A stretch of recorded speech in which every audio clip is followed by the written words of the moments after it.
one has been the learning curve. There's a lot to learn in this type of business. You have to not only learn about renewable energy, the flow of electrons, like how do you create a data center back there connected to the renewable energy substation and make sure the electrons flow to the data center? Like, how does that even work? And I didn't know that until I sort of understood more about, you know, electrons and physics and the concept of desire. We basically are putting a big toaster back there.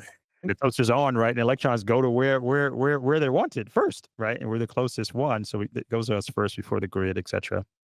You have to learn how to fit into these very complex project finance structures that have to work after you're added to the project, right? You can't break anything.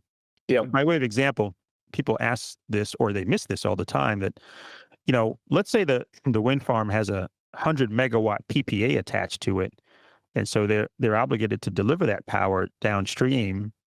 And we have a data center back there. And when the project is not curtailed, it has the ability to send 100 megawatts. Well, we still need our 50 megawatts. Yeah. And so those electrons will still flow to us. And we're essentially siphoning that energy. We call it a subtractive energy.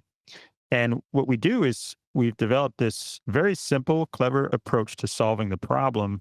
The downstream off-taker still has to get to 100 megawatts. And what happens within a, market-driven environment like ERCOT, the electrons are flowing through the grid all the time, right? So if somebody's drawing that 100 megawatts down the line, they're going to get 100 megawatts of electrons. But after the trading period is closed and there's settlement that has to happen, well, somebody owes ERCOT 50 megawatts worth of cash, right? And so we solve that problem by essentially making the project whole for the rates that they would have gotten for, we pay that price, right, for that subtractive energy. And so they have the cash to deliver that to ERCOT. So now everybody's happy. It took us a while to sort of think about how to solve that, what seems fairly simple the way I've described it, but it's not easy to do that structurally. So those are challenges we have to go through. That